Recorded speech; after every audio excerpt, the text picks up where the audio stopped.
Hi friends, ఎలా ఉన్నారు? నేను మీ హేమంత్. ఈరోజు మనం మలయాళంలో హిట్ అయిన సారాస్ మూవీని ఎక్స్ప్లెయిన్ చేసుకుందాం. ఇలాంటి వీడియోస్ మీకు మళ్ళీ కావాలనుకుంటే ఇప్పుడు లైక్ చేసి మన ఛానల్ని సబ్స్క్రైబ్ చేసుకోండి. అలాగే మీకు ఏదైనా మూవీ ఎక్స్ప్లెనేషన్ కావాలనుకుంటే కామెంట్స్లో మాకు చెప్పండి, ఎక్స్ప్లెయిన్ చేయడానికి ట్రై చేస్తాం. సో ఇంకేం మాత్రం ఆలస్యం చేయకుండా వీడియోలోకి వెళ్ళిపోదాం.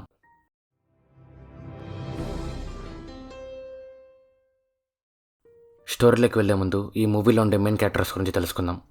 సారా, తనే మన హీరోయిన్. తను 8th క్లాస్లో ఉన్నప్పుడు తనకు ఒక బాయ్ ఫ్రెండ్ ఉంటాడు. కానీ ఆ తర్వాత ఇద్దరికి బ్రేకప్ అవుతుంది. తర్వాత తను 10th క్లాస్లో ఉన్నప్పుడు ఇంకో బాయ్ ఫ్రెండ్ సెట్ అవుతాడు. సారా బాయ్ ఫ్రెండ్ రోజు ఫిల్మ్ స్కూల్కి వెళ్తుంటాడు. దానికి సారా కూడా ఒకసారి తనతో కలిసి అక్కడికి వెళ్తుంది. అప్పటి నుంచి తను ఫిలిమ్స్ అన్నా ఫిలిం మేకింగ్ అన్నా చాలా ఇష్టపడడం స్టార్ట్ చేస్తుంది. ఆ ఇష్టం కాస్త పెద్ద డైరెక్టర్ అవ్వాలనే కోరికగా మారుతుంది. స్కూల్లో ఎప్పుడైనా తన స్టోరీ చెప్తుంటే తన ఫ్రెండ్స్ అందరూ అలా వింటూ ఉండిపోతారు. రోజులు గడిచే కొద్దీ సారాకి తన బాయ్ ఫ్రెండ్కి బ్రేకప్ అవుతుంది. దానికి మెయిన్ రీజన్, వాళ్ళు ఫ్యూచర్ గురించి మాట్లాడుకుంటూ ఉన్నప్పుడు సారా, నేను పిల్లలకి జన్మనివ్వను, వాళ్ళు పుడితే నా కళలు మొత్తం నాశనం అయిపోతాయి అంటుంది. దానికి తన బాయ్ ఫ్రెండ్ తనతో బ్రేకప్ చేసుకుంటాడు. విన్సెంట్, తను సారా వాళ్ళ నాన్న. సారా ఏం చేసినా సరే ఆయన తనకి సపోర్ట్ చేస్తుంటాడు. ఇంకా మెయిన్ స్టోరీ విషయానికి వస్తే, సారా ఇప్పుడు అసిస్టెంట్ డైరెక్టర్గా పనిచేస్తుంటుంది. అలాగే తను డైరెక్టర్ అవడం కోసం ఒక స్టోరీని రాసుకుంటూ ఉంటుంది, అది కూడా థ్రిల్లర్ జాన్రాలో. సారాకి స్టోరీని వాళ్ళకి తగ్గట్టు మార్చుకునే హీరోస్ అంటే అస్సలు ఇష్టం ఉండదు. తను అసిస్టెంట్ డైరెక్టర్గా పనిచేస్తున్నప్పుడు అలాంటి హీరోలు అందరి పేర్లు ఒక దగ్గర రాసుకొని సినిమా వీళ్ళతో మాత్రం చేయకూడదు అనుకుంటుంది. సారా వల్ల నా సారాతో మాట్లాడుతూ, త్వరగా నీకు నచ్చిన ఒక బాయ్ ఫ్రెండ్ని సెట్ చేసుకో, లేదంటే నాకు నచ్చిన ఒకరిని తెచ్చి నీకు పెళ్లి చేస్తా అంటాడు. సారా వాళ్ళ నాన్న దగ్గర నుంచి తప్పించుకోవాలి అని 1 సంవత్సరం పాటు టైం అడుగుతుంది. సారా తీయబోతున్న సినిమాలో ఒక పోస్ట్ మార్టం సీన్ ఉంటుంది. దానికి తను పోస్ట్ మార్టం గురించి నీట్గా తెలుసుకోవాలి అనుకుంటుంది. సారాకి మీరా అనే ఫ్రెండ్ ఉంటుంది. ఆ మీరాకి సంధ్య అనే ఒక ఫారెన్సిక్ సర్జన్ తెలుసు. అందుకు తను సంధ్యతో మాట్లాడి సారాకి సంధ్య దగ్గర అపాయింట్మెంట్ ఇప్పిస్తుంది. సారా సంధ్యాని కలుద్దామని వాళ్ళ ఇంటికి వెళ్తుంది. అక్కడ తనకి జీవన్ పరిచయం అవుతాడు. జీవన్ సంధ్య వాళ్ళ తమ్ముడు. తను ఒకప్పుడు ఒక కార్పొరేట్ కంపెనీలో పనిచేసేవాడు. కానీ తనకి ఆ రోబోటిక్ లైఫ్ స్టైల్ నచ్చక జాబ్ మానేసింటాడు. ఇప్పుడు తన పని సంధ్య ఇంట్లో లేనప్పుడు పిల్లల్ని చూసుకోవడం. జీవా కూడా సేమ్ సారాలాగే తనకి పిల్లల్ని చూసుకోవడం ఏమాత్రం రాదు. జీవా ఈ పిల్లలు పెట్టే టార్చర్ తట్టుకోలేక మళ్ళీ జాబ్కి వెళ్ళిపోదామనుకుంటాడు.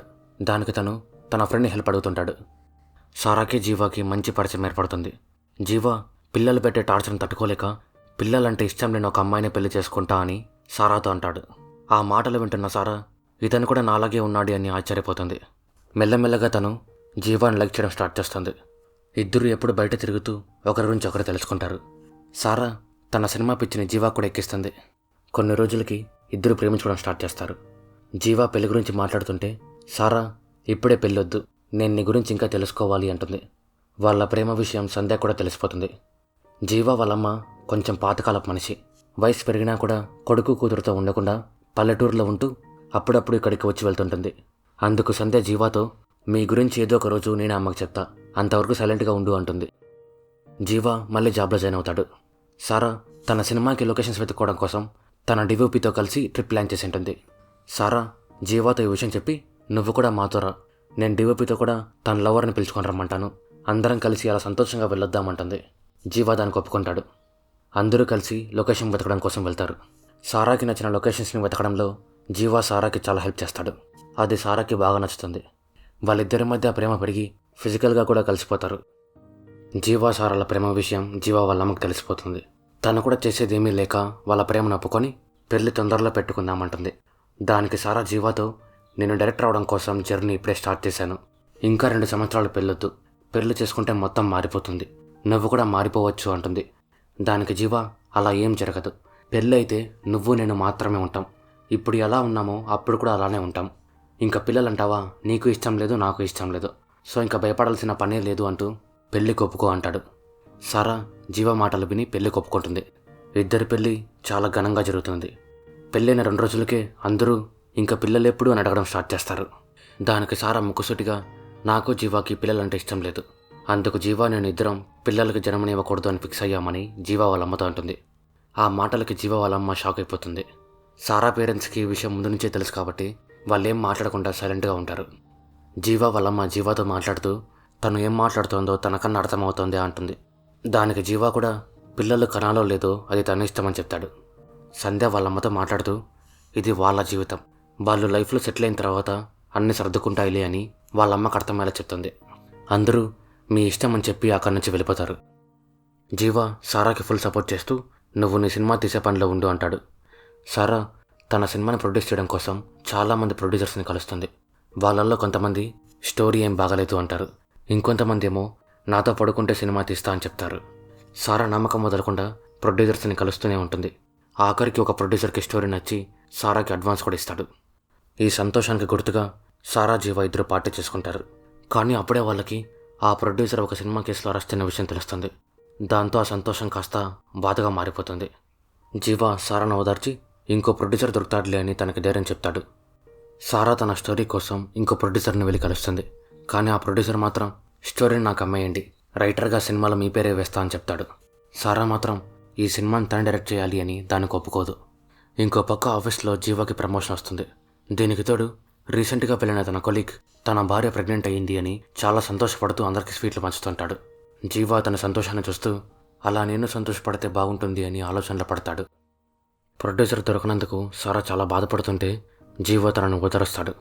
మరుసటి రోజు పొద్దున్నే సేమ్ అదే ప్రొడ్యూసర్ సారాకు ఫోన్ చేసి నీ స్టోరీ హీరోకి బాగా నచ్చింది, మనం ఈ సినిమా తీస్తున్నాం, నువ్వే డైరెక్టర్ అని సారాకు చెప్తాడు. సారా దానికి చాలా హ్యాపీగా ఫీల్ అవుతుంది. కానీ అప్పుడే తన ప్రెగ్నెంట్ అనే విషయం సారాకు తెలుస్తుంది. జీవా ఈ విషయం తెలుసుకొని చాలా సంతోషపడతాడు. కానీ సారాకి మాత్రం అది ఇష్టం ఉండదు. అందుకు తను జీవాని పిలుచుకొని హాస్పిటల్కి వెళ్తుంది. అక్కడ జీవా కొలీగ్ జీవాని చూసి సారా ప్రెగ్నెంట్ అయిన విషయం తెలుసుకుంటాడు. సారా డాక్టర్తో నాకు ఈ ప్రెగ్నెన్సీ వద్దు, తీసేయండి అంటుంది. దానికి జీవా ఉంచుకోవచ్చు కదా అంటాడు. డాక్టర్ వాళ్ళతో మాట్లాడుతూ మీరిద్దరూ బాగా ఆలోచించుకొని ఆ తర్వాత మీ నిర్ణయం నాకు చెప్పండి అంటాడు. జీవా కొలీగ్ సారా ప్రెగ్నెన్సీ గురించి జీవా ఫ్రెండ్కి ఫోన్ చేసి చెప్తాడు. తను ఈ విషయాన్ని జీవా వాళ్ళ ఇంట్లో వాళ్ళకి చెప్తాడు. సారా జీవా ఇంటికి వచ్చేసరికి అందరూ ఇంటి ముందర ఉండి వాళ్ళకి వెల్కమ్ చెప్తారు. అందరూ సారా ప్రెగ్నెన్సీ గురించి చాలా సంతోషంగా ఉంటారు, సారా జీవా తప్ప. సారా జీవాతో మాట్లాడడం మానేస్తుంది. సారా ప్రొడ్యూసర్ని వెళ్ళి కలిసి అగ్రిమెంట్ రాపించుకుంటుంది. సారా తీయబోతున్న సినిమాలో ఒక ఫీమేల్ ఫారెన్సిక్ సర్జన్ క్యారెక్టర్ ఉంటుంది. ఆ క్యారెక్టర్కి హీరోకున్నంత ఇంపార్టెన్స్ ఉంటుంది. అందుకు తను ఓల్డ్ యాక్టర్స్ అయిన అంజలి గారిని ఈ క్యారెక్టర్లో పెట్టాలి అనుకుంటుంది. దానికోసం అంజలి గారిని వెళ్ళి కలిసి తన సినిమాలో ఆ రోల్ చేయడానికి ఒప్పిస్తుంది. జీవా సారాతో మాట్లాడదామని ఫోన్ చేస్తూనే ఉంటాడు. కానీ సారా ఫోన్ లిఫ్ట్ చేయదు. సారా వాళ్ళ నాన్నకు ఫోన్ చేసిన ప్రతిసారి సినిమా గురించి చెప్తుంటుంది తప్ప తన ప్రెగ్నెన్సీ గురించి మాత్రం చెప్పదు. జీవా సారా వాళ్ళ నాన్నకు ఫోన్ చేసి సారా ప్రెగ్నెన్సీ గురించి చెప్తాడు. అది వినగానే సారా వాళ్ళ అమ్మ నాన్న ఇద్దరు చాలా సంతోషపడి తనని చూద్దామని ఇంటికి వస్తారు. సారా వాళ్ళ అమ్మతో నాన్నతో నేను అబార్షన్ చేయించుకుంటా అంటుంది. సారా వాళ్ళ నాన్న నీకేమైనా పిచ్చి పట్టిందా అని సారాని తిట్టి అబార్షన్ చేయించుకోవద్దు అంటాడు. దానికి సారా నువ్వు కూడా నన్ను అర్థం చేసుకోవట్లేదా అంటూ వాళ్ళ నాన్న మీద కోప్పడి అక్కడి నుంచి వెళ్ళిపోతుంది. ప్రొడ్యూసర్ హీరోని సారాకి పరిచయం చేస్తాడు. అందరూ కూర్చొని ఈ టైం నుంచి ఈ టైంలోపు షూటింగ్ చేయాలి అని షెడ్యూల్ ఫిక్స్ చేసుకుంటారు. సారా పనిలో పడి రోజు పొద్దున్నే ఇంట్లో నుంచి వెళ్ళి రాత్రి ఎప్పుడూ ఇంటికి వస్తుంటుంది. అది జీవా వాళ్ళమ్మ చూసి తట్టుకోలేక నేను నిన్ను చూసుకుందామని ఇక్కడికి వచ్చాను, నువ్వు మాత్రం అసలు ఏం ప్రికాషన్స్ తీసుకోవడం లేదు అని సారా మీద కోపడుతుంది. దానికి సారా నాకు ప్రెగ్నెన్సీ వద్దు అని జీవా వాళ్ళమ్మ మీద కోపడుతుంది. తన కోపంలో కొంచెం ఎక్కువగానే మాట్లాడేస్తుంది. జీవా అమ్మ మీద ఎందుకు అరుస్తున్నావంటూ సారా మీద కోపడతాడు. సారా బాధపడుతూ నువ్వు లైఫ్లో మంచి పొజిషన్లో ఉన్నావు, కానీ నేను మాత్రం నా గోల్స్ అన్ని చంపుకోవాలా అంటూ పెళ్ళికి ముందు నేను చెప్పింది దీని గురించే, అందుకే నేను పెళ్ళి వద్దు అన్నా అని జీవాతో అంటుంది. జీవా వాళ్ళమ్మ బాధపడుతూ ఊరికి వెళ్ళిపోతుంది. సారా జీవా కూడా మాట్లాడుకోవడం మానేస్తారు. సారా వాళ్ళ నాన్న సారాతో మాట్లాడదామని ఫోన్ చేస్తూనే ఉంటాడు. కానీ సారా ఫోన్ లిఫ్ట్ చేయదు. సారా జీవా ఇద్దరు వాళ్ళ పనిలో బిజీగా ఉండిపోతారు. కానీ ఒకరి గురించి ఒకరు ఆలోచిస్తూనే ఉంటారు. సారా అయితే ఈ ప్రెగ్నెన్సీ ఉంచుకోవాలా వద్దా అని ఆలోచించడం స్టార్ట్ చేస్తుంది. తను ఆ కన్ఫ్యూజన్లో ఒకరోజు వాళ్ళ నాన్నకు ఫోన్ చేసి ప్రెగ్నెన్సీ ఉంచుకోవాలా వద్దా అని అడుగుతుంది. దానికి వాళ్ళ నాన్న అది నీ ఇష్టం, నువ్వు ఏం చేసినా నేను నీకు సపోర్ట్ చేస్తా అని తనకు ధైర్యం చెప్తాడు. సారా జీవాతో మాట్లాడి హాస్పిటల్కి వెళ్దామంటుంది. హాస్పిటల్లో డాక్టర్ ఇద్దరితో మాట్లాడుతూ భార్య అబార్షన్ చేయించుకోవాలని ఫిక్స్ అయితే భర్త పర్మిషన్ కూడా అవసరం లేదు అంటూ పేరెంట్స్ అవ్వకపోయినా పర్లేదు, బ్యాడ్ పేరెంట్స్గా మాత్రం ఉండొద్దు అంటాడు. జీవా డాక్టర్ మాటలకి కన్విన్స్ అయ్యి సారాకి సపోర్ట్ చేసి అబార్షన్ చేపిస్తాడు. కొన్ని మంత్స్ అలా గడిచిపోతాయి. సారా తీసిన ఫస్ట్ సినిమా బ్లాక్ బాస్టర్ అవుతుంది. ఆ సినిమాలో యాక్ట్ చేసిన అంజలి గారికి కూడా మంచి పేరు వస్తుంది. బంధువులందరూ సినిమా బాగా తీసావని సారాని మెచ్చుకుంటారు. ఇంకా జీవా ఆనందానికైతే హద్దులే ఉండవు. సారా మీడియాకి ఇంటర్వ్యూ ఇస్తుంటే జీవా అలాగే సారా వాళ్ళ అమ్మా నాన్న చాలా సంతోషపడతారు. అలా సంతోషంగా మూవీ ఎండ్ అవుతుంది. సో ఇది ఫ్రెండ్స్ సారాస్ మూవీ గురించి. స్టోరీ మీకు ఎలా అనిపించిందో కామెంట్స్లో మాకు చెప్పండి. అలాగే ఈ వీడియో నచ్చిందో లేదో కూడా కామెంట్స్లో మాకు చెప్పండి. అలా మీరు చెప్పడం వల్లే నాకు ఇలాంటి వీడియోస్ మళ్ళీ చేయాలో లేదో తెలుస్తుంది. సో ఈ వీడియో నచ్చిందో లేదో కామెంట్స్లో మాకు చెప్పండి. అలాగే ఇలాంటి వీడియోస్ మీకు మళ్ళీ మళ్ళీ కావాలనుకుంటే ఇప్పుడే వీడియోని లైక్ చేసి మీ ఫ్రెండ్స్తో ఫ్యామిలీతో షేర్ చేయండి. అలాగే ఇలాంటి మరెన్నో ఇంట్రెస్టింగ్ వీడియోస్ మీరు మిస్ అవ్వకూడదు అనుకుంటే ఇప్పుడే మన ఛానల్ని సబ్స్క్రైబ్ చేసుకోండి. ఈ మూవీ అమెజాన్ ప్రైమ్లో ఉంది. ఇంట్రెస్ట్ ఉన్న వాళ్ళు వెళ్ళి చూసేయండి. మరొకటితో మళ్ళీ కలుద్దాం. అంతవరకు బాయ్.